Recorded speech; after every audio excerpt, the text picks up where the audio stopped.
তখন ছোট আমি। আমাদের দেশের বাড়ি থেকে অর্থাৎ বরগুনা থেকে পাথরঘাটা থেকে আমি পাবনায় যাচ্ছি। আমার বাবার তখন পাবনায় পোস্টিং। তো খুলনায় লঞ্চ ঘাটে খুলনায় নেমে খুলনায় ট্রেনে যেতে হবে পাবনায়। তো রেল স্টেশনের ওখানে কাছাকাছি একটা হোটেল খুঁজে বোধহয় ট্রেন সম্ভবত রাতের ছিল। এই সময়টা হচ্ছে সকালবেলা। তা আমরা একটা হোটেল খুঁজে বাবা আমার মাকে এবং আমাকে ওই হোটেলের দোতলায় তুলে দিয়ে ব্যাগ সহ তুলে দিয়ে আমার বাবা বললেন যে আমি একটু নিচে যাচ্ছি, কোথায় কি খাবার দাবার কি ব্যবস্থা করা যায় দেখছি আর কি। তো হোটেলের লোকরা ওই একজন মহিলাকে উপরে পাঠিয়েছে ঘরটা পরিষ্কার করার জন্য।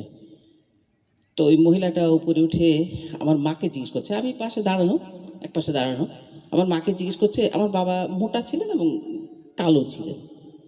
তো এই মহিলাটা মাকে জিজ্ঞেস করছে, ওই মোটা মদন কালা বেটাটা আপনার কি হয়? আমার মাকে জিজ্ঞেস করছে। তো মা আমাকে দেখায় আস্তে করে বলছেন যে ওর বাবা। তো মহিলাটা, ও কি হয় আপনার ভুঁই?